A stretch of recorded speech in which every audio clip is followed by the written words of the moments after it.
Europe 1. 10h, 11h, le grand rendez-vous avec les Échos et CNews. Nicolas Barré, Mathieu Boccoté, Sonia Mabrouk.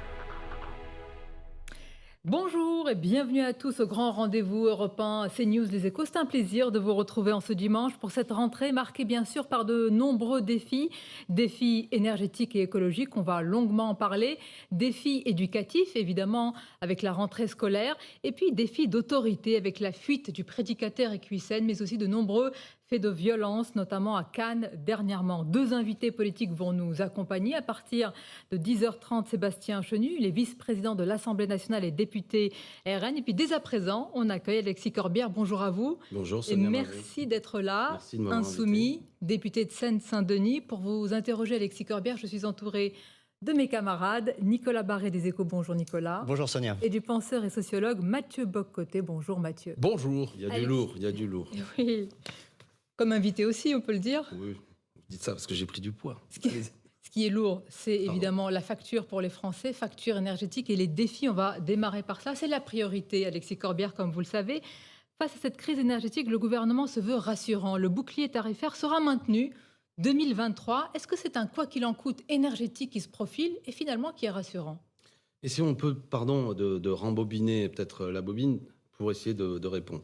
Premièrement, vous dites, monsieur le maire, il a dit à partir de février 2023, ce sera maintenu, mais on n'y voit pas très clair non plus. C'est une annonce qu'il a faite sans que l'on rentre dans le détail. Mais surtout, pourquoi en sommes-nous arrivés là? Comment se fait-il qu'il y ait cette explosion des prix dans un pays où nous a-t-on dit que nous fabriquions de l'électricité, que nous avions une forme d'indépendance énergétique, mais les Français doivent savoir que le prix de l'électricité auquel elle est vendue ne correspond pas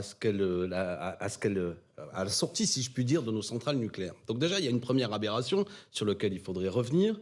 Je ne sais pas si tout le monde suit, comment est fixé le prix de l'électricité. Vous avez suivi ce qu'a dit Bruno Le Maire. Tout le monde est pour une réforme, pour ajuster Alors, le prix de l'électricité au prix du gaz. Actuellement, le prix de l'électricité est ajusté au prix du gaz découpler. en raison du marché. Ah pardon, pour le découpler, d'accord. Donc précisément, c'est une chose que Jean-Luc Mélenchon a portée pendant les deux campagnes présidentielles au moins, celle de 2017, celle de 2022, sur laquelle il fallait arrêter cette aberration que c'est le prix du gaz qui fixe le prix de l'électricité. Et en raison de la guerre, qui a bon dos bien souvent dans beaucoup d'argumentations, il y a effectivement une augmentation du prix du gaz, mais on aura compris que c'est en raison de cette aberration pour finalement essayer de créer les conditions d'une déformation du marché qu'on en vient à un prix d'électricité qui ne correspond pas. La Commission européenne vient de dire qu'on va réformer ce système. Eh ben, ça arrive trop tard. D'ores et déjà, les prix ont augmenté. Ça fait des mois. Si on avait... Alors moi, c'est durant les différentes émissions que je fais dernièrement, chaque fois que j'avance un argument, on me dit ça va avoir lieu prochainement, vous inquiétez pas, c'est ce qu'a dit monsieur le maire. Mais que de temps perdu. D'ores et déjà, c'est beaucoup trop Ça cher. devrait rassurer, ça rejoint ce que vous dites depuis des mois. Non, mais je veux dire, quand les impuissants, depuis des années, disent la prochaine fois on va agir, avouez, même si je suis plutôt un garçon sympathique qui a envie de croire les gens, mais en politique, il ne faut pas croire les gens sur parole, il faut aussi les juger sur leurs actes. Et précisément, ce que nous avons voulu mettre au cœur de la campagne présidentielle, c'est pour ça que j'en parlais avec Jean-Luc Mélenchon, c'était notamment de dire, ça va avoir des conséquences, c'est une aberration, parce que ça a déjà commencé depuis un an, l'augmentation du prix de l'électricité, et à ce moment-là, il n'en était pas question. Aujourd'hui, que l'on s'aperçoit de la situation de chaos dans laquelle nous sommes, eh bien, on se dit, peut-être qu'il faudrait faire ça. Et d'ailleurs, il faudrait peut-être écouter Mélenchon. Monsieur Corbière, Alors, je veux suis ironiser étonnée. parce Attendez, vous parlez d'aberration, il y a une autre aberration qu'il faudrait citer. Et là, vous êtes passé très vite dans votre programme présidentiel, le nucléaire. Si nous en sommes là aujourd'hui, est-ce que ce n'est pas à cause d'une somme, certains disent, de lâcheté et de choix de nos gouvernants sur le nucléaire? Et il faut dire que ce sujet, vous n'encouragez pas le nucléaire. Hein. Alors ça, on va en parler. Déjà, si vous accusez de lâcheté le gouvernement actuel, certains le disent. Pardonnez, ne faites pas de moi son avocat. Parce que sans aucun doute, il y a une forme de lâcheté, de faux semblants, d'hypocrisie sur tous ces sujets. Oui, je suis favorable à ce que nous sortions progressivement du nucléaire.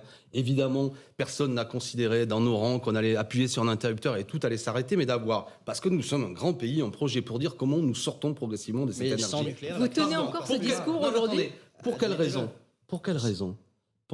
Pour quelle raison? Parce que le nucléaire, contrairement à ce qu'on dit, n'assure pas totalement notre indépendance énergétique, parce qu'il faut de l'uranium, nous n'en avons pas, donc ça expliquera aussi pour quelle raison parfois nous nous rendons avec une attention particulière en Afrique, au Mali ou dans certains pays. Mais ça, c'est pas encore le plus important. Deuxièmement, en raison du réchauffement climatique qui est engagé, le nucléaire devient une énergie particulièrement dangereuse. On l'a vu cet été, actuellement la moitié des centrales nucléaires. Oui, c'est la nucléaire, mais prouvez-nous aujourd'hui, là, en ce moment, par A plus B, que c'est dangereux. Un exemple précis. Vous n'avez pas remarqué que l'augmentation des températures cet été a amené à ce que des centrales nucléaires baissent leur activité? Dites-nous quel accident a eu lieu. Dites-nous quel risque. Mais est-ce que vous pouvez nous quantifier, nous expliquer quel est le risque du nucléaire aujourd'hui en France? Vous n'avez pas remarqué que les centrales nucléaires cet été françaises ont baissé leur activité, que le réchauffement climatique a des conséquences sur le fonctionnement de nos centrales nucléaires, que ça participe parce qu'il y a besoin aussi de refroidir, notamment les réacteurs nucléaires, les fleuves sont utilisés par ça. Pardon, je termine parce que c'est important. L'argument doit être, on doit y répondre. Et qu'en raison précisément, tout ça participe au réchauffement encore plus significatif. Enfin, pour terminer, puisque vous dites que c'est une énergie dangereuse, nous sommes tous... Non, mais du moins, vous me questionnez, pardon. On a tous observé que ce qui se passe en Ukraine, qui est un drame absolu, et je suis favorable à ce qu'au plus vite possible, Poutine retire ses troupes. Et évidemment, nous avons tous une pensée pour le peuple ukrainien. Mais il y a là-bas 17 réacteurs nucléaires. Et ça nous montre que malgré tout, quand Jean-Luc Mélenchon dit « Non, mais je vous vois sourire », mais...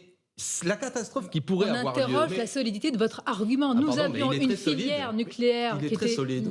On était d'une fierté. C'était notre fierté. Aujourd'hui, on a une industrie qui est faible. On se retrouve dans une telle situation. Beaucoup disent que c'est à cause justement de nos choix sur le nucléaire. Et vous dites à l'inverse, il faudrait encore plus sortir du nucléaire. Alors par exemple, ce qu'on aurait pu faire si Jean-Luc Mélenchon avait déjà été élu, c'est par exemple engager la transition énergétique pour aller vers des énergies renouvelables. Nous sommes engagés au niveau européen à avoir 23% de notre énergie qui sera une énergie renouvelable.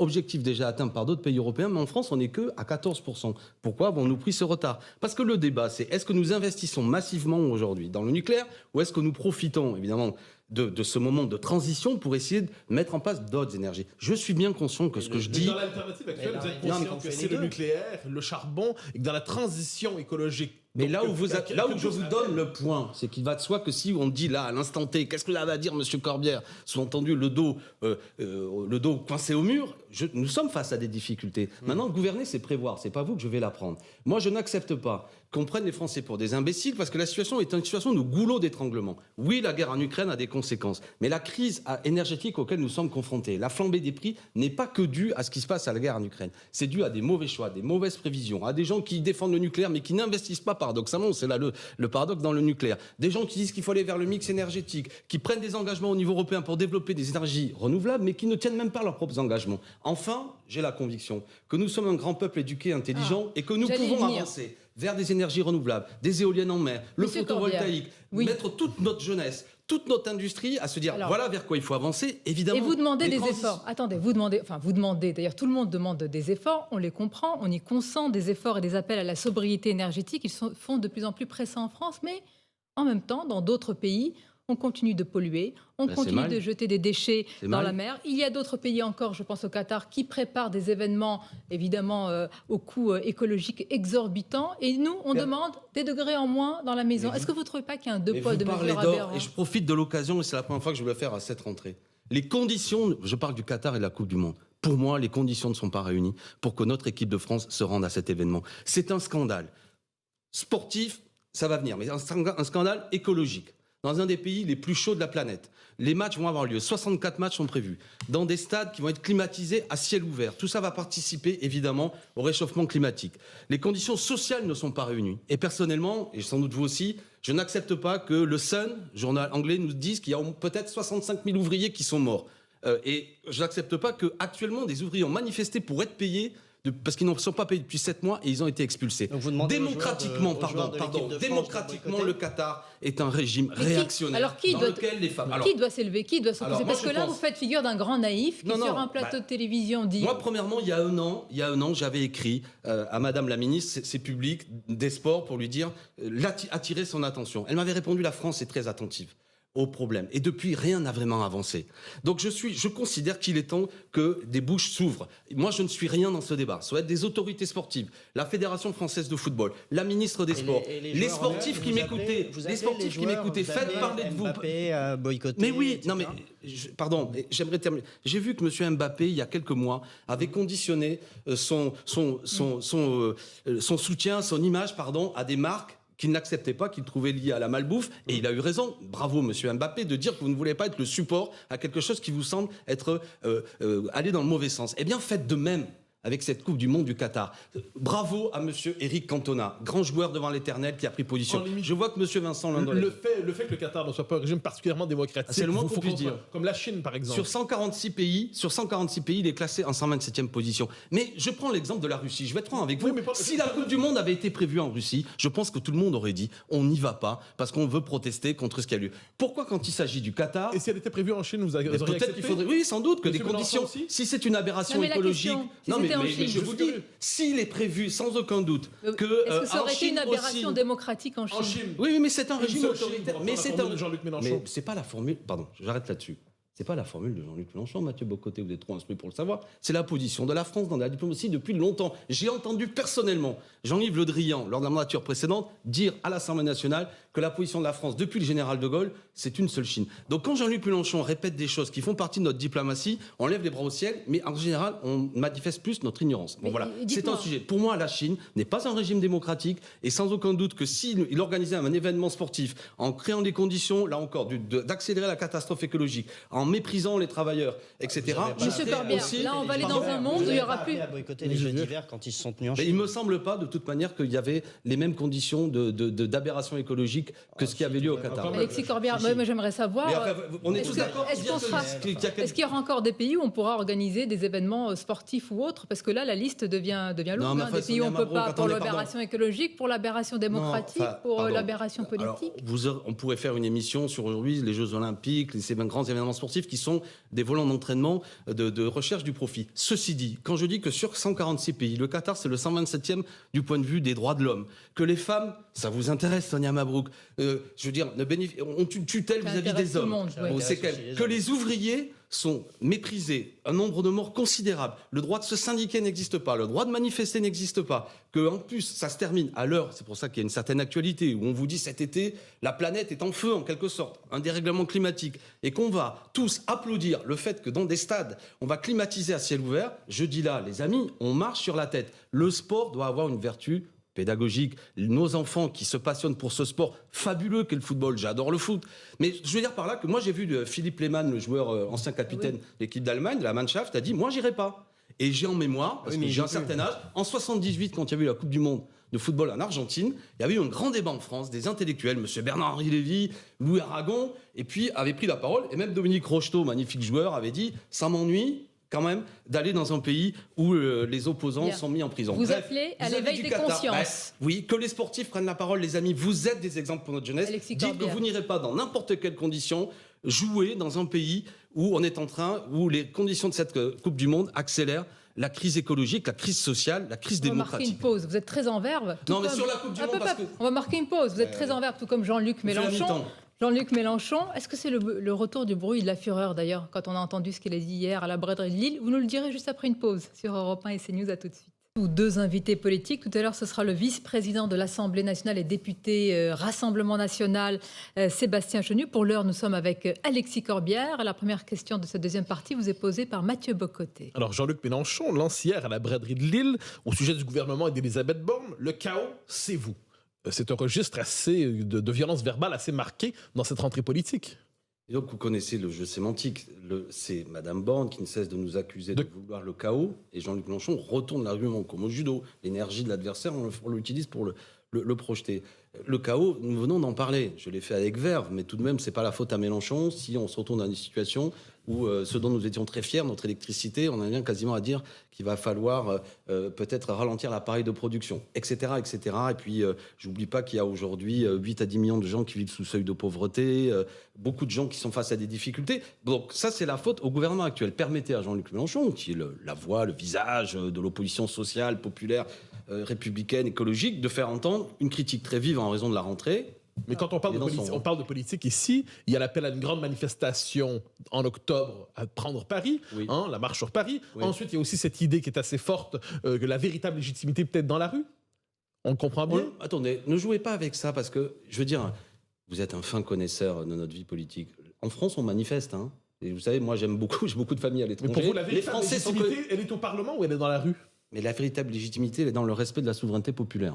D'accord ? Mais vous ne répondez pas à la question. Ah si, je réponds à la question. C'est que la souveraineté populaire, elle s'exprime à la fois dans la rue, par moment, dans des manifestations de masse qui font entendre un point de vue, qui expriment par leur nombre des sujets qui montent dans la société, et aussi, bien sûr, dans des institutions. Le problème de nos institutions à l'heure actuelle, je vais vous le dire, c'est qu'elles sont de moins en moins représentatives de ce que pense notre pays. Non, le retour du procès en illégitimité. Non, je vais vous le dire. Attendez. On ne change jamais la musique à chaque rentrée, c'est toujours la même chose. Je vais me mettre en scène pour comprendre que je n'attaque pas quelqu'un en particulier. Je suis, pardon d'un moment de cocorico, le député le mieux élu de France. J'ai obtenu 63% des voix au premier tour. Je devrais faire cocorico et pétarader. Sauf que, en raison de l'abstention, je ne représente que 24% des électeurs inscrits de ma circonscription. Moi, comme les 577 autres. Donc nous devons garder en tête qu'un pays qui banalise le fait que ses représentants représentent de moins en moins de Français, parce qu'ils ne viennent pas voter, parce qu'ils ne croient plus à la politique, est un pays qui est malade sur le plan démocratique. Comme je ne veux pas que ce soit la solution brutale, autoritaire qui l'emporte. Et je la vois monter dans le pays. Je dis notamment avec mes amis... Dans la nuance, brutalité et autorité caractérisent le gouvernement. Non, je vois monter je dis que je vois monter la solution autoritaire dans le pays. C'est-à-dire de plus en plus de gens qui pensent que la démocratie ne sert à rien, que le Parlement ne sert à rien, que les élus ne fichent rien, et qu'il vaut mieux confier le pouvoir à des gens énergiques qui vont changer les choses. D'accord ? Ça monte idéologiquement dans le pays. Vous n'encouragez pas ça ? Non, pardon, oui. Quand je porte l'idée d'une 6e République, de la fin de la monarchie présidentielle, peut-être que c'est fait avec des décibels et avec verve. Mais n'empêche que sur le fond, j'aimerais qu'on discute sur le fond, pas seulement sur la forme. Sur le fond, la démocratie. Ceux qui disent qu'il faut redonner la parole au peuple, créer les conditions d'institutions plus démocratiques, eh bien c'est nous, ça n'est que nous. Par exemple... Mais pourquoi vous auriez ce monopole ? On ne comprend pas, M. Corbière. Pourquoi vous auriez le monopole de redonner le pouvoir au peuple ? Pourquoi ce serait dans votre ADN à vous et pas aux autres ? Pardon, non mais attendez, parce que, à ma connaissance, peut-être que je me trompe, nous sommes les seuls à dire que les institutions de la Ve République sont aujourd'hui plus un corset de notre souveraineté populaire, l'empêchant de s'exprimer. Et je pense qu'il faut de nouvelles institutions plus démocratiques, avec le peuple qui peut contrôler les élus, le peuple qui peut intervenir... Une politique référendaire, par exemple. Par exemple, comme oui. Comme proposait Marine Le Pen. Oui, d'accord. Mais enfin bon, j'observe que Marine Le Pen, sitôt qu'on rentre dans les bagarres concrètes, notamment quand l'année dernière, nous avions porté l'idée d'un référendum contre la privatisation d'ADP, elle n'est plus là, etc. Mais bon, je veux dire, on peut sauter à la corde et dire parfois Madame Le Pen dit des choses. Au passage, tiens, je sais qu'il y a des électeurs de Marine Le Pen qui regardent cette chaîne, savent-ils que leurs députés ont voté contre l'augmentation du SMIC à 1 500 €? Monsieur Corbière, vous savez que ce sont souvent les mêmes électeurs que les vôtres qui regardent la même chaîne d'ailleurs. Oui, non, mais c'est pas. Parce qu'on dirait que vous les dénigrez. Je dis, vous dites pas, vous dites les électeurs d'un parti. Je dis aux électeurs, souvent, ce sont les vôtres. Savez-vous que vos députés ont voté contre l'augmentation du SMIC à 1 500 €? Je le dis parce que toujours j'ai discuté avec une dame qui est une électrice de Madame Le Pen, on a bien discuté, et elle était stupéfaite. Elle était persuadée qu'ils défendaient l'augmentation du SMIC. Eh bien non, ils ont voté contre. Voilà. Mais donc, vous voyez, mais après, pardon, c'est la démocratie. J'aimerais que ce soit clair de dire à la fois faut des institutions. Moi, je suis pour un régime parlementaire. Vous savez, moi, je pense qu'il faut reparlementariser la vie politique.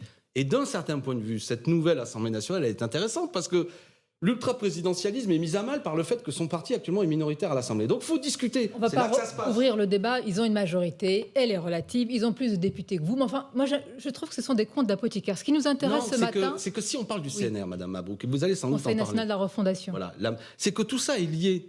C'est-à-dire qu'on a un président, on a des institutions bizarres, un peu hybrides. Un président qui concentre beaucoup de pouvoir. Mais normalement, il y a l'Assemblée nationale qui est là pour prendre. Le président de la République veut contourner l'Assemblée nationale. Parce que les élections législatives lui ont été défavorables. Mais vous dites la même chose quand vous dites qu'il faut faire des manifestations, il faut marcher sur Paris. C'est une manière aussi de contourner l'Assemblée nationale. C'est ce que vous venez d'expliquer. Non mais attendez, je vois pas pour quelle raison. Vous avez une chaîne de télévision, vous êtes tous les jours et très bien. Et par ailleurs, vous m'invitez, je vous en remercie. Mais on a aussi le droit, la démocratie sociale, ça existe. On a le droit de manifester. Êtes-vous favorable à l'interdiction du droit de grève et du droit de manifester? D'un certain point de vue, c'est un moment particulier. Pardon. Alors on a le droit de dire... que pour faire monter la température idéologique dans le pays, montrer par exemple notre vive opposition populaire au fait que les Français doivent travailler plus longtemps, ce qui est le projet du gouvernement. Nous opposer au fait que le gouvernement ne tient pas en compte de la taxation des surprofits. Par exemple, nous lançons une pétition qui dit taxesurprofit.fr pour que, notamment, l'idée de taxer les surprofits de tous ces groupes qui font des bénéfices particuliers à l'heure actuelle soit plus sollicité. On peut le faire par des manifestations. Si 1 million de personnes dans la rue pour porter une idée... On interroge votre méthode. Par exemple... c'est la vieille méthode classique. Le journal du dimanche ce matin, Bernard Cazeneuve fustige la domination de Jean-Luc Mélenchon. Il signe un manifeste, lui, pour une gauche sociale, démocrate, écologique, loin d'un Mélenchon qui organise, dit-il, la confrontation de tous contre tous. C'est pas vos idées, là. C'est surtout la manière avec laquelle vous montez, selon Bernard Cazeneuve, une partie de la société l'une contre l'autre et des politiques, apparemment. Que lui répondez-vous? Rien. Non. Ça ne vous inspire rien? Non, mais... Quand même un ancien Premier ministre. Ah bon Je sais pas, c'est vous qui dites parce que je pense que tout le monde a oublié. Un peu de non, mépris, mais je n'ai pas envie, ce que je veux dire, la manière dont M. Cazeneuve ne revient que pour polémiquer avec nous m'intéresse pas. Il a soutenu des candidats qui ont... Vous êtes très attaché à la démocratie. Tous les candidats de M. Cazeneuve ont été battus quasiment aux législatives. D'accord? Ça n'a servi qu'à une chose, à faire battre des candidats de la NUPES et à aider M. Macron à... Attendez, M. Mélenchon a été battu à la présidentielle, c'est pas pour autant qu'on va plus ne pas en parler. Il a quand même légitimité, M. Cazeneuve. Enfin, pardon, entre... Soit, nous avons fait élire 75 députés. Si vous pensez que M. Cazeneuve représente autant que M. Mélenchon, dont acte, eh bien que M. Cazeneuve se présente aux prochaines élections, nous verrons. Non, mais je veux dire, et puis, quelque part, c'est pas mon sujet, Cazeneuve, pardon. Mon sujet, c'est Macron. Mon sujet, c'est la politique du gouvernement. Je n'ai pas envie de polémiquer avec ça. Et d'un certain point de vue, vous voyez, c'est un leurre. Il veut une alternative à ce que vous proposez au bruit et à la fureur que vous proposez. Le droit, le JDD lui donne 2 pages. Je ne lui vois pas faire de propositions. Moi, j'en ai une. Qui est, par exemple, il y a des grands groupes qui ont fait des bénéfices records. Le groupe Total fait en 6 mois plus que ce qu'il faisait en une année. J'ai même vu la CMA, cette entreprise qui est surtout située à Marseille, qui fait de grands transports de palettes à travers le monde, qui fait des bénéfices records et qui ne paye quasiment pas d'impôts en France en raison du système particulier au niveau européen qu'ont les armateurs. Bref, tout ça devrait nous amener, parce que c'est beau l'impôt républicain qui permet que les riches... Les gros payent gros, les petits payent petits. On est dans un moment difficile, je l'ai dit, où beaucoup de gens sont face à des difficultés. Il faut que ceux qui profitent de la période soient plus sollicités pour aider les plus faibles. C'est ma conception républicaine et dans la question, c'est de cibler les bons profiteurs. De beaucoup de gens. Mathieu Bock-Côté, autre sujet. Alors, autre sujet, mais qui est au cœur de l'actualité, l'imam Iqiyoussen, hier, une manifestation pour dénoncer la situation qui l'entoure, et on dénonce l'islamophobie d'État. Hein, c'était le slogan de la manifestation. Que vous inspire cette manifestation? Rien, franchement, vous voyez, il y avait 4000 personnes pour écouter Mélenchon à Lille, il y a 150 personnes place de la République, pardon, c'est pas ça le sujet. Ça vous a choqué? C'est pourtant prononcé sur cette question. Non mais d'accord, mais vous voyez comment vous êtes un cerveau habile, vous m'amenez sur une manifestation organisée par je ne sais trop qui, je ne sais pas ce qui s'y est dit par les gens, pourquoi pas... Sur laquelle votre parti s'est prononcé à quelques reprises. Non mais pas dans le sens de cette manifestation. Moi je ne soutiens pas les idées de M. Iqiyoussen, d'accord? Ses propos ont été, de ce que j'en ai vu, homophobes, y compris même avec une dimension antisémite à une époque. Islamiste aussi. Il est revenu là-dessus. Oui, mais une fois qu'on a dit tout ça... Oui, mais... Islamiste, c'est quand même grave. Oui, très bien. Mais ce que je veux dire, c'est que même le pire des individus... Oui, M. Iqiyoussen ne correspond pas à ma conception, et il y a sans doute une dimension, évidemment, dans son propos qui correspond à ce que vous qualifiez d'islamiste. J'ai pas de souci avec ça. Ce que je veux vous dire, c'est que même... Je ne parle pas nécessairement de M. Iqiyoussen. Même le pire des individus dans notre pays est un sujet de droit. Mais qu'est-ce que ça veut dire? Eh bien, ça veut dire que quand il tient des propos homophobes, etc., il devrait être condamné par la loi française. Donc c'est une injustice qu'on lui a faite en voulant l'expulser. D'où vient cette... Écoute, je vais prendre un exemple. Ne le prenez pas mal, c'est vraiment pour illustrer mon propos. Monsieur Bock-Côté n'est pas de nationalité française. Pour moi, vous faites partie du paysage politique français. Si d'aventure, un jour, vous aviez des propos inconcevables, je suis pour que vous soyez condamné en France et non pas qu'on vous expulse dans votre pays, à savoir le Canada. Ce serait absurde. D'où vient cette idée, donc, que la justice a été inexistante, insignifiante, qu'il n'a jamais été condamné, mais d'un seul coup, pour des propos tenus 10 ans auparavant, on organise quoi? Mais c'est là où le Conseil d'État, Alexis Corbière, le Conseil d'État, gardien des libertés publiques. Non, c'est une mise en scène politique. Mise en scène. Et le pire, le plus cynique auquel on s'aperçoit, c'est que M. Darmanin a dîné avec M. Iqiyoussen en 2014 pour obtenir ses voix municipales, faisant du clientélisme électoral vis-à-vis de M. Iqiyoussen. Monsieur Corbière, et d'un seul coup, Monsieur Corbière, vous pensez que les insoumis sont les mieux placés pour dénoncer le clientélisme islamiste? Oui, madame, vous êtes sûr? Les insoumis sont les mieux placés pour donner des leçons de laïcité. Voulez-vous qu'on cite certaines manifestations? Citez-moi, tout ce que vous voulez. Avec le CCIF, vraiment? Vous voulez qu'on passe tout ça? Alors, ça n'était pas... Vous voulez que je vous dise la liste de cette manifestation? Il y avait le Parti communiste français, la FSU... Mais on peut leur faire le même reproche. D'accord. Donc moi, il m'est arrivé dans ma vie, moi qui manifeste, de manifester avec des gens avec lesquels je ne suis pas d'accord. Est-ce que vous le regrettez? Je ne regretterai jamais le fait d'aller manifester contre une agression qui avait eu lieu contre une mosquée. De la même façon que quand Mme Mireille Knoll a été victime d'une agression antisémite, je suis allé manifester avec des gens qui ne représentent pas mes idées. De la même façon, quand Charlie Hebdo a été agressé, j'ai manifesté dans une grande manifestation, avec des dictateurs. Le sujet n'est pas avec qui on manifeste. Le sujet, c'est qu'est-ce qu'on veut dire. La laïcité est quelque chose de précis, de sérieux. Par ailleurs, mis en cause cet été, puisque vous êtes très sensible à la question. C'est exactement ce qu'a défendu le Conseil d'État. C'est une juridiction, c'est la plus haute juridiction administrative du pays, et c'est la position qu'ils ont prise. D'accord. Moi, je dis une chose. Vous considérez que le Conseil d'État, c'est pas une institution Je considère, moi, si j'étais ministre de l'Intérieur, que si un prédicateur islamiste tient des propos antisémites et homophobes, je le poursuivrai et il sera condamné. Je ne réglerai pas ça de manière un peu sournoise.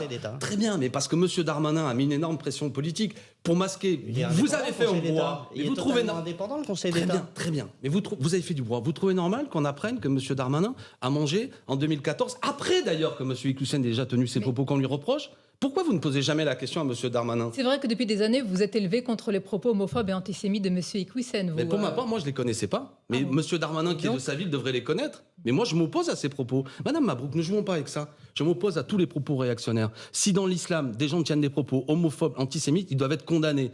Condamnés par la loi. Sans aucun doute. Je vous dis une chose, c'est ce que tous les musulmans que je connais réclament ça. Ils ne supportent plus d'être assimilés à ce genre de prédicateurs caricaturaux. Mais ils ne veulent pas non plus qu'une opération médiatique de rentrée se mette en place, en faisant croire qu'on lutte contre l'islamisme, en fait, en fabriquant un petit diable avec lequel on a déjeuné précédemment pour obtenir les voix municipales, comme l'a fait M. Darmanin, et d'un seul coup, en mettant un cirque et un bazar. Enfin, pour terminer, on lui demande de quitter le territoire national. Il a quitté le territoire national. Bon, c'est tordu, mais qu'est-ce que vous voulez que je vous dise? On a peut-être des sujets plus importants en matière de sécurité publique, en matière de laïcité. Et au passage, tiens, puisque le micro m'est proposé, moi cet été j'ai vu, dans la ville où j'étais, ma ville de naissance à Béziers, le préfet participer à une messe auprès de M. Ménard, et je considère que ma conception de la laïcité, conforme à la loi de 1905, devrait interdire les pouvoirs publics à ce qu'une autorité participe à une cérémonie religieuse. Ce clientélisme religieux aussi, qui est pratiqué, je ne le supporte pas. Je ne supporte pas qu'un élu aille dans une église, dans une mosquée, dans une synagogue pour aller pêcher les voix. Et ma position n'est pas à géométrie variable. Alexis Corbière, on arrive à la fin du temps imparti. Merci d'avoir participé à cette première partie du grand... Mais c'est bien. Je vais offrir discours sur la laïcité, c'est ce que j'ai dit à l'Assemblée nationale pour M. Boccoté. Et on va retrouver dans quelques instants Sébastien Chauny. À bientôt, Alexis Corbière. Merci. Restez avec nous.